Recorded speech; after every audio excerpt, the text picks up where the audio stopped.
ಎಲ್ಲಿಗೆ ಹೋದ್ರು ಗುರುಗಳು? ಇಷ್ಟೊತ್ತಿಗೆ ಸಿಗ್ಬೇಕಿತ್ತಲ್ವಾ?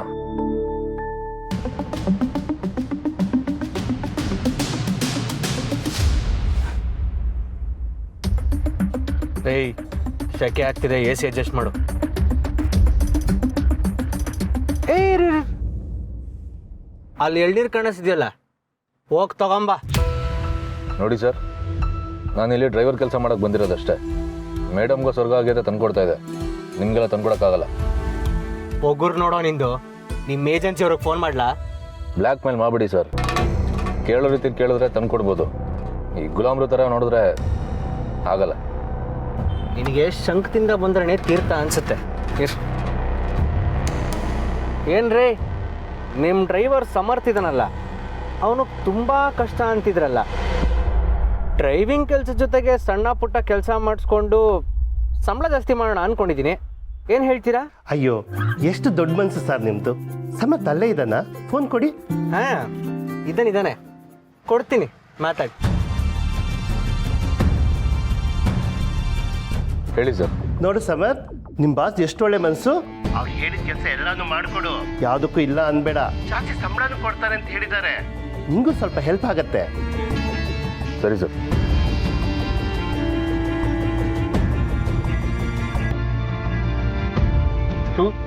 ನಿನ್ನ ಕಿವಿಗೆ ನನ್ನ ಫೋನ್ ತಾಕಿದೆ ಅಂದರೆ ಬೇರೆ ಫೋನೇ ತಗೋಬೇಕು. ನಿಮ್ಮ ಫೋನ್ ನನ್ನ ಕಿವಿ ತಾಗಿದೆ ಅಂದರೆ ಕಿವಿ ಕಟ್ ಮಾಡ್ಕೊಳಕ್ಕಾಗಲ್ವಲ್ಲ ಸರ್, ಅದಕ್ಕೆ ಸುಮ್ಮನಿದ್ದೀನಿ. ಬೇರೆ ಆಪ್ಷನ್ ಇದ್ದಿದ್ರೆ ಕಟ್ ಮಾಡ್ಕೋತಾ ಇದ್ದೆ. ಏಯ್, ಕೋಪು ತೋರಿಸ್ದೆ, ಹೋಗಿ ಎಳ್ನೀರು ತಗೊಂಬ.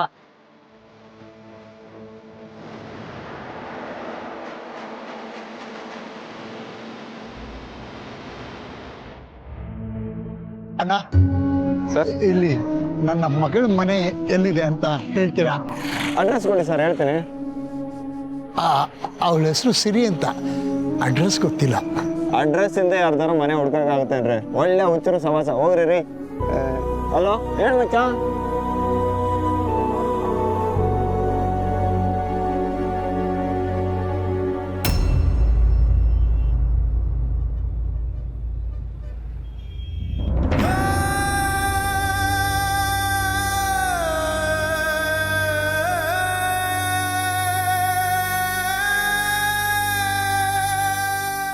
ಗುರುಗಳೇ,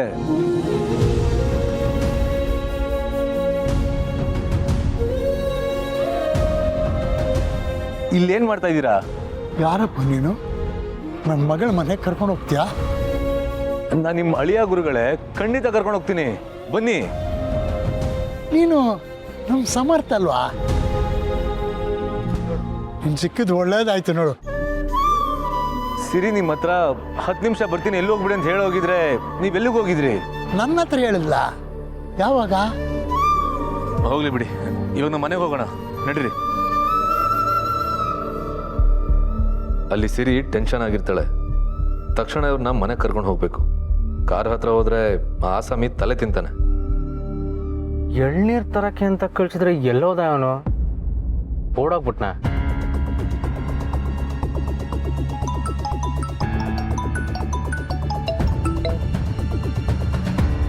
ಲವ್, ಎಲ್ಲೋ ಇದೆಯಾ?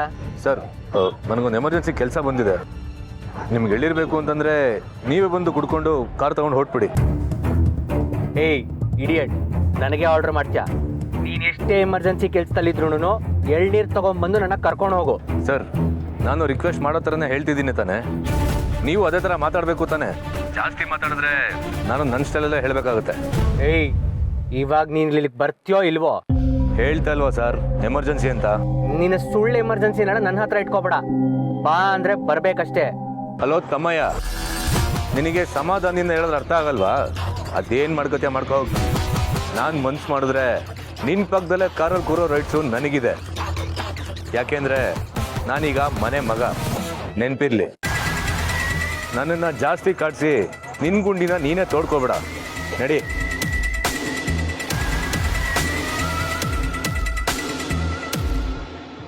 ಬನ್ನಿ ಗುರುಗಳೇ, ಎಳ್ನೀರು ಕುಡಿಯೋರಂತೆ. ಎಳ್ನೀರು ಬೇಡಪ್ಪ.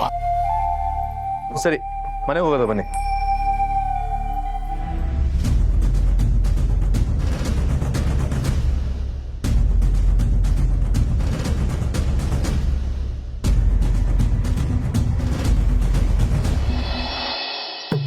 ವಿನಾಯಕ ವಿಘ್ನರಾಜ ಗೌರಿಪುತ್ರ ಗಣೇಶ್ವರ ಸ್ಕಂದಾಗ್ರಜ ಅವ್ಯಯ ಪೂತ ದಕ್ಷ ದೀಕ್ಷ ದ್ವಿಜ. ಅಪ್ಪ ತಂದೆ, ಎಷ್ಟು ವರ್ಷದಿಂದ ಕೇಳ್ಕೊತಾ ಇದ್ದೀನ ಅಣ್ಣ, ನನ್ನ ಮನಸ್ಸಿನ ಎಲ್ಲ ಆಸೆಗಳನ್ನು ಈಡೇರಿಸೋ ತಂದೆ, ನನ್ನನ್ನು ಕೋಟ್ಯಾಧೀಶ್ವರನನ್ನಾಗಿ ಮಾಡೋ ತಂದೆ, ಆವತ್ತು ನಾನು ನಿನಗೆ ಒಂದು ಪೂರ್ತಿ ಊದ್ಕಡ್ಡಿನ ಹಚ್ಚಿಸ್ತೀನೋ ತಂದೆ ಅಂತ. ಆದರೆ ನೀನು ನನ್ನ ಮಾತೇ ಕೇಳಲ್ವಲ್ಲ ಅಂತೀಯಲ್ಲಪ್ಪ. ಏನ್ ಜನ್ಮನೋ, ದೇವ್ರಿಗೆ ಪೂರ್ತಿ ಗಂಧದ ಕಟ್ಟಿ ಹಚ್ಚೋಕ್ಕಾಗಲ್ಲ. ಇಂಥವ್ರನ್ನ ದೇವ್ರೇ ಮೆಚ್ಚಬೇಕು. ಏನಾದ್ರು ಅಂದ್ಯಾ ಸೊಸೆ ಮುದ್ದ? ಏನಿಲ್ಲ ಮಾವ, ಎಲ್ರಿಗೂ ಒಳ್ಳೇದ್ ಮಾಡು ಅಂತ ದೇವ್ರ ಹತ್ರ ಬೇಡ್ಕೊಳ್ತಿದ್ದೆ. ದೇವರು ತಥಾಸ್ತು ಅನ್ನ. ಸ್ವಲ್ಪ ಡೌಟ್ಫುಲ್ ಇದ್ದ, ನೀ ಪೂರ್ತಿ ಗಂಧದ ಕಡ್ಡಿ ಹಚ್ಚಿದ್ರೆ ಹೇಳ್ತಿದ್ದಂತೆ. ಸೊಸೆ ಬುದ್ಧ ಸಾಕು ತಮಾಷೆ ಮಾಡಿದ್ದು. ಇವತ್ತಿಂದ ಸಂಪಾದನೆ ಮಾಡಬೇಕು, ನೆನಪಿದೆ ತಾನೆ? ಅದೇ ವಿಷಯ ಮಾತಾಡಕ್ಕೆ ಅಂತ ಬಂದೆ ಮಾವ. ನಂಗೆ ಆಚೆ ಹೋಗಿ ಕೆಲಸ ಮಾಡಕ್ ಕಷ್ಟ, ತಕ್ಷಣಕ್ಕೆ ಸಿಗುತ್ತೋ ಇಲ್ವೋ, ಅದಕ್ಕೆ ಮನೇಲೆ ಕೆಲಸ ಮಾಡ್ತೀನಿ, ಸರಿನಾ? ವಾ ಮಾಡು. ಬೆಳಿಗ್ಗೆ ಎದ್ದ ತಕ್ಷಣ ತಿಂಡಿ ಮಾಡೋ. ಅನ್ಸೂಯ ತಿಂಡಿ ತಿನ್ಕೊಂಡು ಸೀರೆ ಮಾಡೋದಕ್ಕೆ ಹೋಗ್ತಾಳೆ. ಅವಳು ಬರೋ ಅಷ್ಟೊತ್ತಿಗೆ ಅಡುಗೆ ರೆಡಿ ಆಗಿದ್ರೆ ಸಾಕು. ಆಯ್ತು ಮಾವ, ದಿನ ಮಧ್ಯಾಹ್ನ ಅಡುಗೆ ಮಾಡ್ತೀನಿ. ಸೊಸೆ ಬುದ್ಧ ಬರೀ ಮಧ್ಯಾಹ್ನ ಮಾತ್ರ ಅಡುಗೆ ಮಾಡಿದ್ರೆ ಆಗೋದು. ಬೆಳಿಗ್ಗೆ ಎದ್ದ ತಕ್ಷಣ ತಿಂಡಿ, ಕಾಫಿ, ಟೀ, ಮಧ್ಯಾಹ್ನದ ಅಡುಗೆ, ರಾತ್ರಿ ಅಡುಗೆ, ಸಾಯಂಕಾಲದ ಸ್ನ್ಯಾಕ್ಸು, ಇಷ್ಟೂ ಮಾಡೋದ್ರ ಜವಾಬ್ದಾರಿ ನಿಂದೆ. ಇಷ್ಟೇ ಅಲ್ಲ, ಮನೆ ಕಸ ಗುಡಿಸೋದು, ಒರೆಸೋದು, ಪಾತ್ರೆ ತೊಳೆಯೋದು, ಬಟ್ಟೆ ಒಗೆಯೋದು, ಇದನ್ನು ನೀನೇ ಮಾಡ್ಬೇಕು. ಮಾವ, ನಾನೇನ್ ರೋಬೋ ಅನ್ಕೊಂಡಿದ್ದೀರಾ ಇಷ್ಟೆಲ್ಲ ಮಾಡೋದಕ್ಕೆ? ರೋಬೋ ಅಲ್ವಾ? ಆಗು ಸೊಸೆ ಬುದ್ಧ. 150 ರೂಪಾಯಿಗೆ ಇಷ್ಟು ಕೆಲಸ ಕಮ್ಮಿನೇ. ಆದ್ರೆ ಬಟ್ಟೆನ್ ಮಾತ್ರ ವಾಷಿಂಗ್ ಮಿಷಿನ್ಗಿಂತ ಚೆನ್ನಾಗಿ ಒಗಿಬೇಕು. ಆಗಲ್ಲ ಮಾವ. ಆಗಲ್ಲ ಅಂದ್ರೆ ಆಚೆ ಹೋಗಿ ದುಡಿ. ಒಟ್ಟಿನಲ್ಲಿ ನನಗೆ 150 ರೂಪಾಯಿ ಮ್ಯಾಟ್ರ್. ಹೇಗೋ ಒಪ್ಕೊಂಡು ಅತ್ತೆನ ಯಾಮಾರಿಸಿ ಸ್ವಲ್ಪ ಕೆಲಸನ ಅವ್ರ ಹತ್ರ ಮಾಡಿಸ್ಲಾ? ಸೊಸೆ ಬುದ್ಧ ಏನ್ ಸ್ಕೆಚ್ ಆಗ್ತಾ ಇದ್ಯಾ? ಆಯ್ತು ಮಾವ, ಬಟ್ಟೆ ಒಗಿತೀನಿ. ಅದು ನನ್ನ ಸೊಸೆ ಬುದ್ಧು ಅಂದ್ರೆ. ಹಾ ಸೊಸೆ ಬುದ್ಧ, ಇನ್ನೊಂದು ವಿಚಾರ ನೆನ್ಪಿಟ್ಕೋ. ನಾಳೆಯಿಂದ ಅನಸೂಯ ಒಂದು ಸೀರೆ ಮೂಟೆನ ತಲೆ ಮೇಲೆ ಹೊತ್ಕೊಂಡು ಮನೆ ಮನೆಗೂ ಸೀರೆ ಮಾರೋದಕ್ಕೆ ಹೋಗ್ತಾಳೆ. ಅವಳು ಬೆಳಿಗ್ಗೆ ಹೊರಟ್ರೆ ಮಧ್ಯಾಹ್ನ ಊಟದ ಟೈಮ್ಗೆ ಮನೆಗೆ ಬರೋದು. ಅವಳಿಂದ ನಿನಗೇನು ಸಹಾಯ ಆಗೋದಿಲ್ಲ, ನೆನ್ಪಿಟ್ಕೋ. ಹೌದಮ್ಮ ಸಂಧ್ಯಾ, ಈ ಬಿಸಿಲಲ್ಲಿ ಸೀರೆನ ಹೊತ್ಕೊಂಡು ಹೋಗೋದು ಎಷ್ಟು ಕಷ್ಟ ಅಂತ ನಿಂಗೆ ಗೊತ್ತಲ್ಲ. ಇನ್ನು ಮನೆ ಕಡೆ ಎಲ್ಲ ನೀನೇ ನೋಡ್ಕೋಬೇಕು. ನಾನು ಬರೋ ಅಷ್ಟರಲ್ಲಿ ಊಟ ರೆಡಿ ಮಾಡಿದ್ರೆ ಸಾಕು. ಅಲ್ಲ ಅತ್ತೆ. ಅಯ್ಯೋ ದೇವ್ರೆ, ಬೆಳಗ್ಗೆಯಿಂದ ಕರೆಂಟ್ ಬೇರೆ ಇಲ್ವಲ್ರಿ? ಅಯ್ಯ, ಕರೆಂಟ್ ಯಾಕೆ ಬೇಕು? ಏನಾಗ್ಬೇಕಾಗಿತ್ತು? ಚಟ್ನಿ ರುಬ್ಬೇಕಾಗಿತ್ತು. ಅಷ್ಟೇನಾ? ನಮ್ ಸೊಸೆ ಬುದ್ಧು ಇದ್ದಾಳಲ್ಲ, ಕೊಡು, ಚೆನ್ನಾಗಿ ರುಬ್ತಾಳೆ. ಕೆಲಸ ಒಪ್ಕೊಂಡಾಗಿದೆ. ಚಟ್ನಿ ರುಬ್ಬೋದ್ರಿಂದಾನೇ ಶುಭಾರಂಭ ಆಗ್ಲಿ. ಅಯ್ಯೋ, ನಾನ್ ರುಬ್ಬೇಕಾ? ನೀನೆ. ಅಯ್ಯೋ, ನನಗೆ ಖಾರ ಚಟ್ನಿ ರುಬ್ಬೇಕಾ? ನೈಲ್ ಪಾಲಿಶ್ ಎಲ್ಲ ಹಾಳಾಗುತ್ತೆ.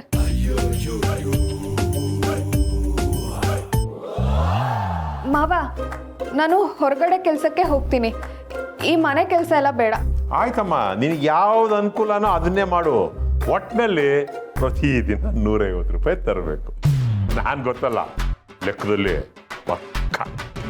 ರೀ, ಹಸಿಮೆಣಸಿನ್ಕಾಯಿ ಇದೆಯಲ್ಲೇ ಅಲ್ಲಿ 3 ಅಷ್ಟಾಗಿ ಸಾಕು. ತುಂಬ ಹಸಿಮೆಣಸಿನ್ಕಾಯಿ ತಿಂದರೆ ಉರಿಯತ್ತೆ.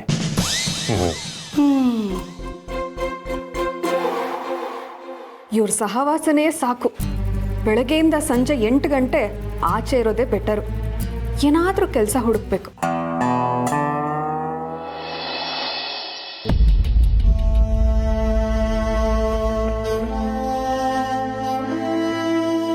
ಸೋಗಲಾಡಿ, ಸ್ವಲ್ಪ ಆದರೂ ಏನಾದರೂ ತಿನ್ನು. ನಿಮ್ಮ ತಂದೆ ಆರೋಗ್ಯ ಸರಿ ಇಲ್ಲ ಅಂತ ನಿನ್ನ ಆರೋಗ್ಯ ಕೆಡಿಸ್ಕೊಳ್ಳೋದು ಸರಿನಾ? ನನಗೆ ನಿಜವಾಗ್ಲೂ ಏನೂ ಸೇರ್ತಿಲ್ಲ ತಾತ. ಅಪ್ಪ ಅಲ್ಲಿ ಏನು ತಿಂದೆ, ಗೊತ್ತು ಗುರಿ ಇಲ್ಲದೆ ಓಡಾಡ್ತಿರ್ತಾರೆ ಅನ್ನೋದನ್ನ ನೆನೆಸ್ಕೊಂಡ್ರೆ ನನಗೆ ಹೇಗೆ ಊಟ ಸೇರುತ್ತೆ ತಾತ? ಸೋಗ್ಲಾಡಿ, ಅವ್ರು ಎಲ್ಲೋ ಒಂದು ಕಡೆ ಸೇಫ್ ಆಗಿದ್ದಾರೆ ಅಂತ ಅನ್ಕೋ, ಅವಾಗ ಸೇರುತ್ತೆ. ತಗೋ, ಸ್ವಲ್ಪ ಆದ್ರೂ ತಿನ್ನು. ಬಸ್ಸು ಇನ್ನೇನು ತಿಂದಿಲ್ವಾ? ಇಲ್ಲ ದಂಡ್ಪಿಂಡ, ಎಷ್ಟು ಹೇಳಿದ್ರು ಕೇಳ್ತಾ ಇಲ್ಲ. ನೀನಾದ್ರು ಸ್ವಲ್ಪ ಹೇಳಿ ನೋಡು. ಅವಳು ನನ್ನ ಮಾತು ಕೇಳಲ್ಲ ತಾತ. ಅವಳು ಯಾರ ಮಾತು ಕೇಳ್ತಾಳೋ ಅವ್ರನ್ನ ಕರ್ಕೊಂಬಂದಿದ್ದೀನಿ. ಬಾಸು, ಯಾರು ಬಂದಿದ್ದಾರೆ ನೋಡು. ಬನ್ನಿ ಗುರುಗಳೇ.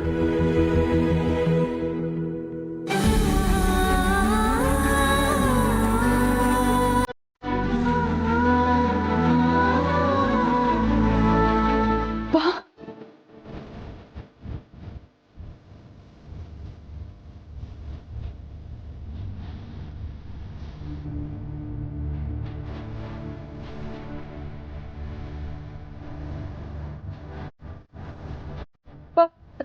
ತಿಂಗೇನೂ ಆಗಿಲ್ಲ ತಾನೆ? ಎಲ್ಲಿಗೆ ಹೋಗಿದ್ದೆ? ಅಲ್ಲೇ ಕೂತಿರೋ ಅಂತ ಹೇಳ್ದೆ ಅಲ್ವಾ? ಊಟ ಮಾಡಿದ್ಯಾ? ಏನಾದ್ರೂ ತಿಂದೋ ಇಲ್ವೋ? ಯಾಕೆ ಹೀಗೆ ಮಾಡಿದ್ರಿ ಬೀಗ್ರೆ? ಈಗ ಹೇಗಿದ್ದೀರಿ? ನಾನು ಚೆನ್ನಾಗೇ ಇದ್ದೀನಿ. ನೀವು ಶೇಷಗಿರಿ ಅಲ್ವಾ?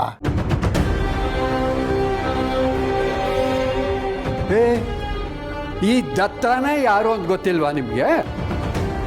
ಏನು ಆಟ ಆಡಿಸ್ತಾ ಇದ್ದೀರಾ ನನ್ನ? ಸಾರಿ ದತ್ತಡ, ಜೋಕ್ ಮಾಡಿದೆ. ಅಪ್ಪ, ನೀನು ಯಾಕೆ ನನ್ನ ಹತ್ರ ಈ ವಿಷಯ ಹೇಳಲಿಲ್ಲ? ಸೋಗ್ಲಾಡಿ, ಅವ್ರು ಈಗ ತಾನೇ ಬಂದಿದ್ದಾರೆ, ಸ್ವಲ್ಪ ಸುಧಾರಿಸ್ಕೊಳ್ಳಿ ಬಿಡು. ನೀವು ಮಾತಾಡ್ತೀರಿ, ನೀರು ತಗೊಂಬರ್ತೀನಿ. ನಾನು ನಿಮ್ಮ ಮನೆಗೆ ಅಂತ ಹೊರಟಿದ್ದೆ. ಅಷ್ಟರಲ್ಲಿ ಸಮರ್ಥ ನನ್ನನ್ನು ಕರ್ಕೊಂಡು ಬಂದ್ಬಿಟ್ಟ. ಒಂದು ಅರ್ಧ ಗಂಟೆ ನಿಮ್ಮ ಹತ್ರ ಎಲ್ಲ ಮಾತಾಡ್ಕೊಂಡು ಹೋಗೋಣ ಅಂತ ಬಂದಿದ್ದೆ. ಅರ್ಧ ಗಂಟೆನಾ? ಬೀಗ್ರೆ, ಇನ್ಮೇಲೆ ನೀವು ಈ ಮನೆಯಲ್ಲೇ ಇರಬೇಕು. ಅಯ್ಯೋ, ಅದು ಹೇಗಾಗುತ್ತೆ? ಮಗಳ ಮನೇಲಿ ಇರೋಕ್ಕಾಗುತ್ತಾ? ನಾನು ಇವತ್ತೇ ಹೋಗಬೇಕು. ಅಪ್ಪ, ಈ ಸ್ಥಿತಿನಲ್ಲಿ ನೀನೊಬ್ಬನೇ ಇರೋಕೆ ಬಿಡಲ್ಲ ಅಪ್ಪ. ಯಾವ ಸ್ಥಿತಿ ಇಲ್ಲಮ್ಮ, ನನಗೇನಾಗಿದೆ? ನಾನು ಚೆನ್ನಾಗಿದ್ದೀನಲ್ಲ.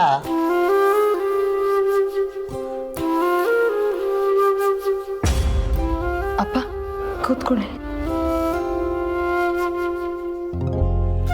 ಬೀಗ್ರೆ, ಇವತ್ತಂತೂ ನೀವು ನಮ್ಮ ಮನೆ ಬಿಟ್ಟು ಹೋಗೋ ಹಾಗೆ ಇಲ್ಲ. ನೀವು ಕಾಣಿಸ್ಲಿಲ್ಲ ಅಂತಂದ್ಬಿಟ್ಟು ನಿಮ್ಮ ಮಗಳು ಊಟ ತಿಂಡಿ ಬಿಟ್ಟು ಕೂತಿದ್ಲು. ಇವತ್ತೊಂದು ದಿವಸ ಆದರೂ ನೀವು ಅವಳಿಗೋಸ್ಕರ ಈ ಮನೇಲಿ ಇರಲೇಬೇಕು.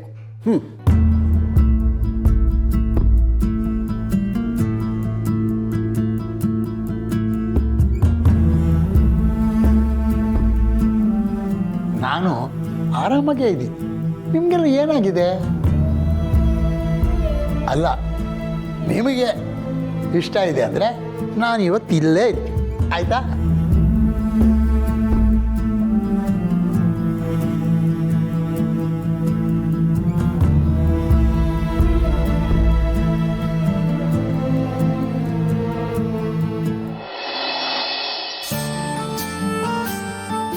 ಬಣ್ಣ ತಂದ್ಯಾ? ಒಂದು ಕಮಿಟ್ಮೆಂಟ್ ಅನ್ನೋದಿಲ್ಲ, ಇವ್ರಿಗೆಲ್ಲ ಕೆಲಸ ಬೇರೆ. ಏನಾಯ್ತು? ಆ ಯೋಗ್ಯ ಡ್ರೈವರ್ ಇದ್ದಾನಲ್ಲ, ಅವನ್ನ ಇವತ್ತೇ ಕೆಲಸದಿಂದ ಕಿತ್ತಾಕ್ತೀನಿ. ಯಾಕೆ? ಅವನೇನು ಮಾಡ್ದ? ಏನು ಮಾಡದ್ನ? ರೋಡಲ್ಲಿ ನನ್ನ ಒಬ್ಬನೇ ಬಿಟ್ಟು ಎಸ್ಕೇಪ್ ಆಗ್ಬಿಟ್ಟ. ಸಮರ್ಥ ಬಗ್ಗೆ ಮಾತಾಡ್ತಿದ್ಯಾ? ಇನ್ಯಾರೆಂತ ಕೆಲಸ ಮಾಡೋದು ಹೇಳಿ? ಏನು ಅರ್ಜೆಂಟ್ ಕೆಲಸ ಇತ್ತು ಏನೋ? ಸುಮ್ಮನೆ ಯಾಕೆ ಅವ್ನು ಹಂಗೆ ಮಾಡ್ತಾನೆ? ಅವನಿಗೆ ಕೊಬ್ಬು ಜಾಸ್ತಿ ಆಗಿದೆ, ಅದಕ್ಕೆ. ಓಹೋ, ಬನ್ನಿ ಸರ್, ಬನ್ನಿ, ಆಸೀನರಾಗಿ. ಅಬೇ ವ್ಯಂಗ್ಯ ಸಾಕು. ಈಗ ಅವನೇ ಬಂದೇನಲ್ಲ, ಡೈರೆಕ್ಟಾಗಿ ಕೇಳು ಯಾಕೆ ಬಿಟ್ಟೋದೆ ಅಂತ. ಸಮರ್ಥ್, ಯಾಕೆ ಅಭಿನ ಮಧ್ಯದಲ್ಲಿ ಬಿಟ್ಟು ಹೋದೆ? ಏನಾದರೂ ಎಮರ್ಜೆನ್ಸಿ ಇತ್ತಾ? ಹಾಂ ಸರ್, ನಮ್ಮ ಮಾವ ಅಂದರೆ ನಮ್ಮ ಮೈಫೋರ್ ಅಪ್ಪಂಗೆ ಅಲ್ಝೈಮರ್ ಕಾಯಿಲೆ ಇದೆ. ಸ್ವಲ್ಪ ದಿನ ಕಾಣಿಸ್ತಾ ಇರಲಿಲ್ಲ, ನಾವೆಲ್ಲ ಹುಡುಕ್ತಾ ಇದ್ವಿ. ಸಾಹೇಬ್ರಿಗೆ ಎಳ್ಳಿ ತರಕ್ಕೆ ಅಂತ ಹೋದಾಗ ಅವ್ರು ಕಾಣಿಸಿದ್ರು. ಬಿಟ್ರೆ ಮತ್ತೆ ಅಲ್ಲಿ ಮಿಸ್ ಆಗ್ತಾರೋ ಅಂತ ತಕ್ಷಣ ಹೊರಟೆ. ಅವ್ರಿಗೆ ಈ ಕ್ಷಣ ನಡೆದಿದ್ದು ಮುಂದಿನ ಕ್ಷಣಕ್ಕೆ ನೆನಪಿರಲ್ಲ. ಏನು ಹೇಳ್ತಿದ್ಯಾ ಸಮರ್? ಹೌದು ಸರ್, ತಕ್ಷಣ ಅವ್ರಿಗೆ ಫೋನ್ ಮಾಡಿ ಪರ್ಸ್ನಲ್ ಎಮರ್ಜೆನ್ಸಿ ಅಂತ ಹೊರಟೆ. Sorry sir. ಇದನ್ನ ನಾವು ನಂಬೇಕಾ? ಅಭಿ ಅವನು ಅಷ್ಟು ಕ್ಲಿಯರಾಗಿ ರೀಸನ್ ಕೊಡ್ತಿದ್ದಾನಲ್ಲ ಮತ್ತೇನೋ ನಿಂದು. ಬ್ರೋ ನೀನು ಇವನ್ನ ನಂಬ್ತೀಯ? ಹೌದು ಅಭಿ, ನಾನು ನಂಬ್ತೀನಿ, ಅವಿನೂ ನಂಬ್ತಾನೆ, ನೀನು ನಂಬಬೇಕು. ಯಾಕೆ ಅಂದರೆ ಇದು ಸತ್ಯ. ಇಂಥ ವಿಷಯದಲ್ಲಿ ಸುಳ್ಳು ಹೇಳೋ ಅವಶ್ಯಕತೆ ಸಮರ್ಥಗಿಲ್ಲ. ಸಮರ್ಥ್, ನೀನು ಇವನು ವಿಷಯಕ್ಕೆಲ್ಲ ತಲೆಗೆಡಿಸ್ಕೊಬೇಡ, ಆರಾಮಾಗಿ ಡ್ಯೂಟಿ ಕಂಟಿನ್ಯೂ ಮಾಡು. ಈಗ ನಿಮ್ಮ ಮಾವ ಹೇಗಿದ್ದಾರೆ? ಚೆನ್ನಾಗಿದ್ದಾರೆ ಸರ್, ಥ್ಯಾಂಕ್ ಯು.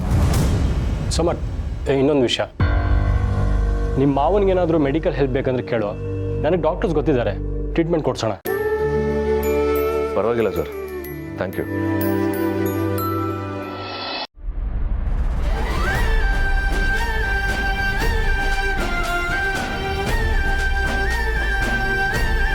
ಡ್ಯಾಡ್, ದೊಡ್ಡಪ್ಪ, ಇದ್ಯಾಕೆ ಇಲ್ಲಿದೆ?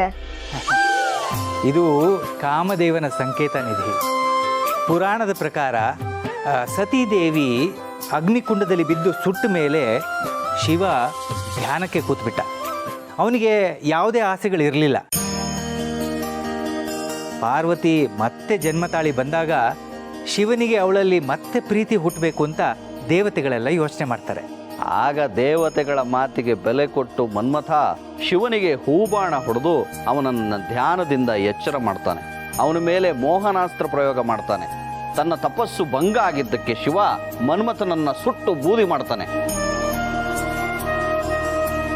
ನಮ್ಮೊಳಗಿನ ಕೆಟ್ಟ ಬಯಕೆಗಳನ್ನು ಸುಟ್ಟು ಹಾಕಬೇಕು ಅನ್ನುವ ಸಂಕೇತ ಇದು. So interesting. ನಿಜ ಹೇಳಬೇಕು ಅಂದರೆ ನಾವು ಚಿಕ್ಕವರಿದ್ದಾಗ ಕಾಮನ ಹಬ್ಬ ಮಾಡ್ತಿದ್ದಿದ್ದೇ ಬೇರೆ ಥರ ಅಲ್ವಾ ಮಹೇಶ? ಹೌದಣ್ಣ, ಅದೇನದು, ಕಾಮಣ್ಣನ ಮಕ್ಕಳು ಕಳ್ಳನನ್ನ ಮಕ್ಕಳು ಏನೇನು ಕದ್ದರು ಬೆರಡಿ ಸೌದೆ ಕದ್ದರು ಅಂತ ಕಣ್ಕಂಡ್ ಮನೆಗೆ ಹೋಗಿ ಈ ಸೌದೆ ಪುಳ್ಳೆ ಎಲ್ಲ ಕದ್ಕೊಂಡ್ಬಂದು ರಾಶಿಯಾಗಿ ಸುಡ್ತಿದ್ವಿ. ವೆರಿ ನೈಸ್ ಅಲ್ವಾ? ನಾವು ಹಾಗೆ ಮಾಡೋಣ ಇವತ್ತು. ನಿಂದೊಂದು ಈಗಲೇ ಯಾರ್ಯಾರು ಮನೆಗೆ ಹೋಗಿ ಸೌದೆ ಕದ್ರೆ ಅಷ್ಟೇ ನಮ್ಮ ಕತೆ. ಅದು ಅಲ್ಲದೆ ಈಗ ಸೌದೆ ಎಲ್ಲ ಯಾರ ಮನೇಲಿ ಇಟ್ಕೊಂಡಿರ್ತಾರೆ? ಹೌದು, ಹಳ್ಳಿಲಾದ್ರೆ ಸಿಗುತ್ತೆ, ಇಲ್ಲೆಲ್ಲ ಸಿಗ್ಬೇಕಲ್ವಾ? ಬಟ್ ಹೇಗಾದರೂ ಮಾಡಿ ಟ್ರೈ ಮಾಡೋಣ ಬ್ರೋ, ಒಂಥರ ಥ್ರಿಲ್ಲಿಂಗ್ ಆಗಿರುತ್ತೆ. ಸೌದೆ ಎಲ್ಲಿ ಹುಡುಕ್ತೀಯೋ? ನಮ್ಮ ಮಾವನವ್ರ ಮನೆ ಸೌದೆ ಇರುತ್ತೆ. ಓಕೆ, ಹಾಗಂದ್ರೆ ನಾನು ರೆಡಿ. ಇವ್ರ ಮನೆಗ ನಾನು ಬರಲ್ಲ. ಇರೋದು ಒಂದೇ ಆಪ್ಷನ್ನು, ಸೌದೆ ಬೇಕು ಅಂದ್ರೆ ನೀನು ಅವ್ರ ಮನೆಗೆ ಹೋಗಲೇಬೇಕು. ಆದರೆ ದತ್ತ ಹತ್ರ ಸಿಕ್ಕಾಕೊಂಡ್ರೆ ಅಷ್ಟೇ, ಅವ್ರ ಕಣ್ ತಪ್ಪಿಸಿ ಸೌದೆ ತರೋದು ಅಷ್ಟು ಈಸಿ ಅಲ್ಲ. ಅದಕ್ಕೆ ಅವ್ನು ಬೇಡ ಅಂತಿರೋದು. ದತ್ತನ ಎದುರುಗಡೆ ನಿಂತ್ಕೊಳ್ಳೋಕ್ಕೆ ಧೈರ್ಯ ಬೇಕು. ಹಲೋ ಚಿಕ್ಕಪ್ಪ, ಧೈರ್ಯ ಅಂತೆಲ್ಲ ಮಾತಾಡ್ಬೇಡಿ. ಈಗೇನು ಸೌದೆ ಕದ್ಕೊಂಡು ಬರ್ಬೇಕಷ್ಟೇ ತಾನೆ, ಅದು ಆಗೋಗ್ಲಿ ಅಲ್ವಾ ಬ್ರೋ? ನನಗೇನಿಲ್ಲಪ್ಪ, ನಾನು ರೆಡಿ. Very good. ದತ್ತನ ಮನೆಗೆ ಹೋಗಿ ಸೌದೆ ತರೋ ಕದರೇ ಬೇರೆ. ಮೊದಲೇ ಅದು ದತ್ತನ ಮನೆ, ನೀವು ಸೌದೆ ಕದ್ರೆ ನೀವು ಗೆದ್ದಾಗೆ, ದತ್ತನ ಹತ್ರ ನೀವು ಸಿಕ್ಕಾಕೊಂಡ್ರೆ ದತ್ತ ಗೆದ್ದಾಗೆ. Deal okay. ಆ್ಯಕ್ಚುಲಿ ಇದಕ್ಕೆ ಇವಾಗಲೇ ಮಜಾ ಬಂದಿದ್ದು ಅಲ್ವಾ ಬ್ರೋ? ಹೊರಡೋಣ. ನನ್ನ ತಮ್ಮನೇ ಈ ಜೋಶಲ್ಲಿದ್ದ ನನ್ನ ಮೇಲೆ ನಾನು ಇಲ್ಲ ಅನ್ನೋಕ್ಕಾಗತ್ತಾ? ನಾನು ರೆಡಿ. ರೆಡಿ.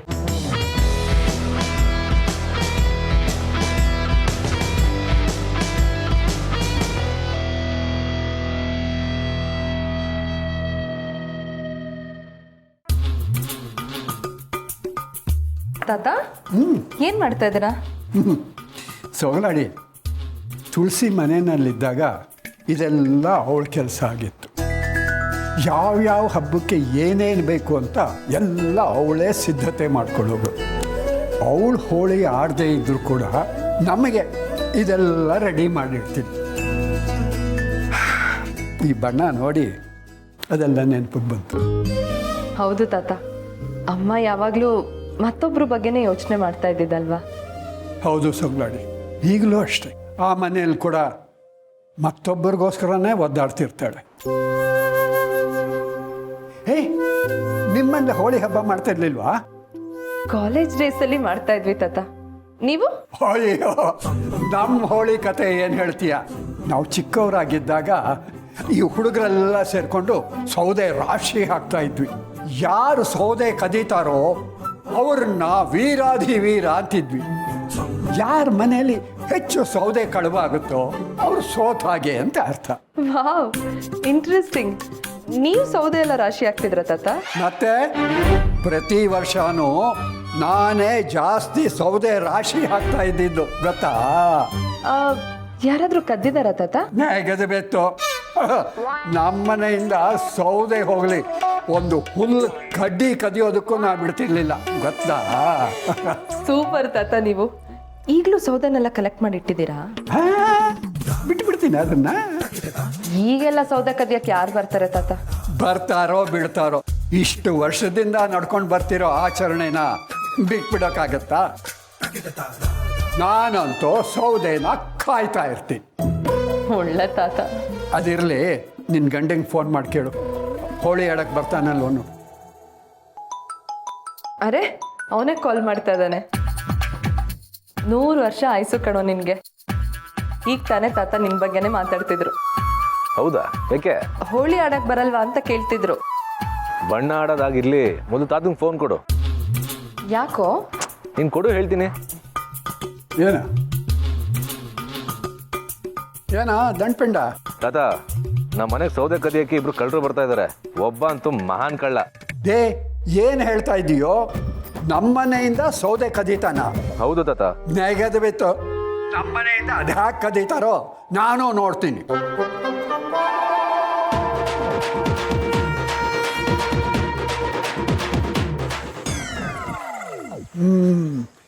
ಸೊಗ್ಲಾಡಿ,